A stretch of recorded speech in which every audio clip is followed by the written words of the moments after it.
আজকের ভিডিওতে আমরা বর্ণান্ধতার উত্তরাধিকার নিয়ে আলোচনা করব। মনে রাখবে বর্ণান্ধতা কিন্তু এক্স ক্রোমোজোম বাহিত একটা রোগ।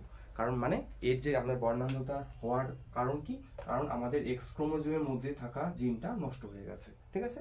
তাই এটা এক্স লিঙ্কড আমরা রোগ বলতে পারি। তো আজকে আমরা করব বর্ণান্ধতা, সেটা নিয়ে আলোচনা করি। বর্ণান্ধতা এই রোগে মানুষরা কি কালার চিনতে পারে না, তাই না? তো আসি আমরা উত্তরাধিকারীগুলো দেখি। আমরা ধরলাম এখানে একজন বাহক মাতা ধরলাম, আর একজন আমরা ধরলাম বিয়ে হয়েছে কার সঙ্গে? আক্রান্ত পিতার। মনে রাখবে বর্ণান্ধতা মেয়েদের মধ্যে খুব কম দেখা যায়, কারণ এখানে বেশিরভাগ মেয়েদের যেহেতু দুটো এক্স ক্রোমোজোম, একটা যদি নষ্ট হয়ে যায় আর একটা কি স্বাভাবিক থাকে, তাই বর্ণান্ধতা খুব কম মেয়েদের মধ্যে দেখা যায়। যেহেতু ছেলেদের ক্ষেত্রে একটা এক্স ক্রোমোজোম এবং তার মধ্যে থাকা জিনটা যদি নষ্ট হয়ে যায় তাহলে কি হয়ে যাবে? রোগটা হবে, তাই ছেলেদের ক্ষেত্রে বেশি দেখা যায়। এবার দেখি একটু আমাদের বাহক মাতা ধরলাম আমাদের দুটো এক্স ক্রোমোজোম। এখানে আমরা সি প্লাস চিহ্ন দিয়ে সাধারণত ডিনোট করি বাহক মাতা, আর আক্রান্ত পিতার জিনোটাইপ কি হবে? X C Y. তাহলে এখানে কি ধরলাম আমরা? এক্স সি প্লাস কে ধরলাম আমরা স্বাভাবিক, এটা এবং প্রকট, ঠিক আছে? স্বাভাবিক এবং প্রকট, এবং এক্স সি কে লিখলাম আমরা আক্রান্ত, আ দিয়ে চিহ্নিত করলাম, এবং সেটা কি হবে? প্রচ্ছন্ন। তাহলে এবার আমরা এখান থেকে আমরা কি গ্যামেটগুলো লিখবো? এক্স সি প্লাস, এখান থেকে কি গ্যামেট হতে পারে? এক্স সি, এখান থেকে গ্যামেটের মধ্যে কি থাকতে পারে? এক্স সি না হয় ওয়াই থাকতে পারে, তাই তো? এগুলো কি গ্যামেট, আমরা এগুলো গ্যামেটগুলো লিখলাম। এবার আমরা এটাকে চেকার বোর্ড আকারে লিখি, চেকার বোর্ড করি। এপাশে তুমি ছেলে চিহ্ন দাও, এপাশে মেয়ে চিহ্ন দাও, এক্স সি, তারপরে এপাশে কি ওয়াই, এপাশে কি এক্স সি প্লাস, আর এপাশে কি এক্স সি। এবার গুণটা করে দাও, X C plus X C, X C plus Y, X C X C X C Y. অনেক ক্ষেত্রে আমাদের ওয়াই ক্রোমোজোমটাকে এরকম করে চিহ্নিত দেয়, তাই তোমরা কনফিউজ হবে না। ওয়াই এরকম করে লিখলে কি তোমাদের সুবিধা হয় বুঝতে। এবার দেখো তো কি কি জেনোটাইপ আমরা কি কি ফেনোটাইপ পেলাম। এটা কি হবে? বাহক কন্যা, তাই না? এটা কি হবে? স্বাভাবিক পুত্র। এটা কি হবে? আক্রান্ত পুত্র। এটা কি হবে? আক্রান্ত কন্যা। করলে এবার এখান থেকে পরীক্ষায় তোমার বিভিন্ন রকমের কোশ্চেন আসতে পারে। দেখি তো কি কি ধরনের কোশ্চেন আসতে পারে। আমরা এবার এটাকে মুছে দিলাম, প্রকট প্রচ্ছন্নটাকে। আশা করি তোমরা এই পার্টটা দরকার পড়বে না। সাপোজ ধরো তোমাদের কোশ্চেন আসলো 1 নাম্বার কোশ্চেন, যে সন্তানদের মধ্যে স্পেলিংটা ঠিক ভুল লিখলাম, সন্তানদের মধ্যে আক্রান্ত হওয়ার চান্স কতটা? কতগুলো সন্তান আক্রান্ত হবে? তো এখানে দেখো আমাদের একটা, দুটা, তিনটা, চারটা সন্তান হতে পারে। তো চারটা সন্তান আমরা কি ধরবো? এটা 25, 25, 25, 25, টোটাল হলো আমাদের 100%। তার মধ্যে আক্রান্ত কতজন পেয়েছি? এটা আর এটা, তাই না? এ লাগি স্বাভাবিক, এরা হচ্ছে বাহক। তো আক্রান্ত দুজন, তাহলে আমাদের চান্স কতটা আক্রান্ত হওয়ার? 50% হলো। এবার ধরো তোমাদের কোশ্চেন আসতে পারে যে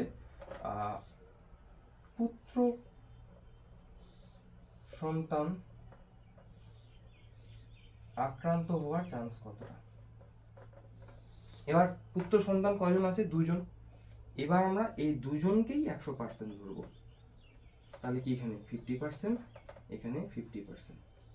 তাহলে 100-র মধ্যে কত পার্সেন্ট আমাদের আক্রান্ত? একজন আক্রান্ত, মানে 50% আক্রান্ত। তো সন্তান উল্লেখ করে থাকলে চারটাকে আমরা 25-25 করে ধরবো। যদি পুত্র উল্লেখ করে থাকে তখন কিন্তু একটা পুত্রকেই 50 ধরবো, আর একটা পুত্রকে 50 ধরবো। তার চান্স কতটা? পুত্র। এখানে যদি বলতো স্বাভাবিক পুত্র হওয়ার চান্স কতটা? স্বাভাবিক পুত্র হওয়ার চান্স কতটা? 25%। এই যে দেখো, এটা পুত্রটা কি স্বাভাবিক পুত্র, দুটো পুত্র মানে 100, একটা পুত্র কি স্বাভাবিক পুত্র হওয়ার চান্স 50%। আমি কেন ভুল করছি এখানে? 50%, ঠিক আছে?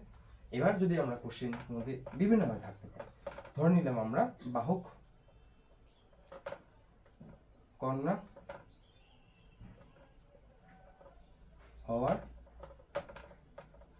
সম্ভাবনা কত?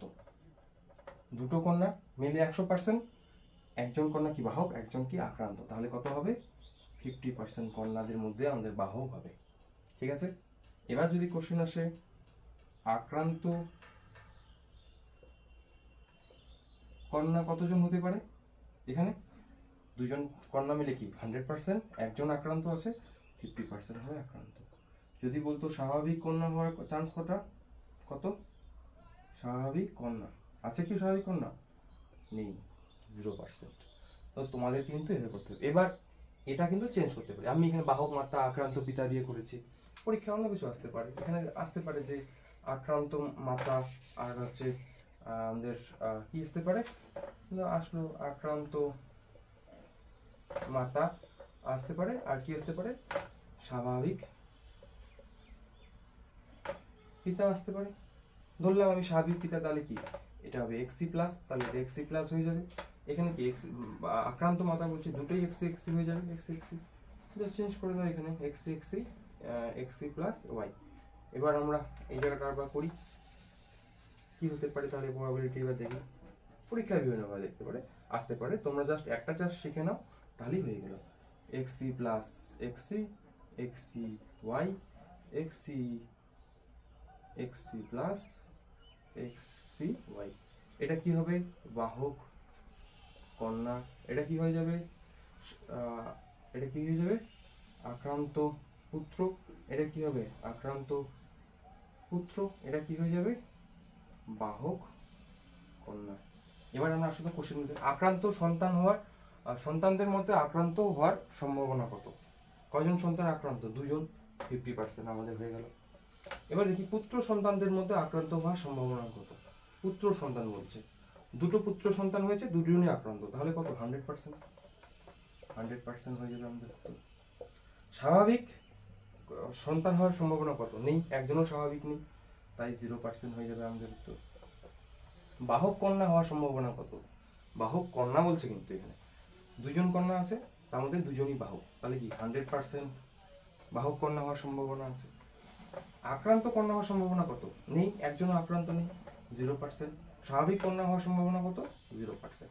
তো তোমাদের এভাবে কোশ্চেন আসতে পারে, তোমাদের যে কোনোটাই আসতে পারে, এটা এখান থেকে যে কোনো আসতে পারে, কিন্তু তুমি যদি এটা শিখে নাও তোমার কিন্তু হয়ে যাবে।